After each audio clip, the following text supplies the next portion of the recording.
This presentation is about how underdogs think, and in particular, the sort of strategic thinking that underdogs do.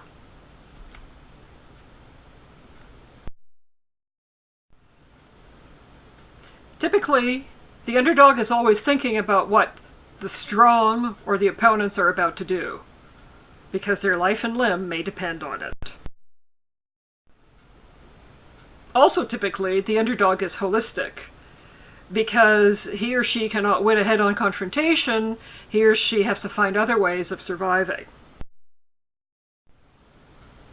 The underdog is always adapting. In order to survive, the underdog has to learn with every move, and the smart underdog does.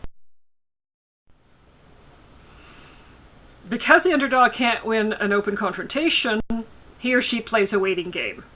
Circumstances are not in his or her favor, so patience is a necessity in many situations. The underdog is creative.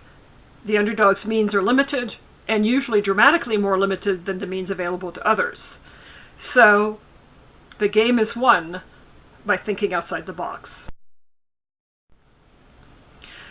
The underdog sees the big picture. This is one of the underdog's biggest advantages. The underdog is used to living and acting in a hostile and unpredictable environment, so he or she develops the habit of seeing the context beyond his or her immediate circumstances. The underdog is constantly scanning his or her environment for possible threats, but also for possible opportunities. The underdog specifically designs each action to suit his or her strategy. He or she will see the impact of every action, every tactic on the whole picture, and will take it all into account as a potential consequences when he or she designs his or her tactics or actions.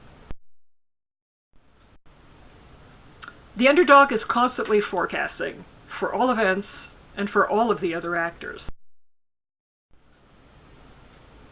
The underdog assumes that he or she will lose any direct confrontation with any other actor.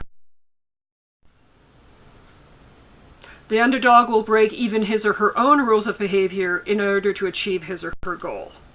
This doesn't mean that the underdog is immoral or dishonest. Frankly, sometimes the underdog is just desperate. The underdog's passions or passionate feelings are engaged in his or her strategy.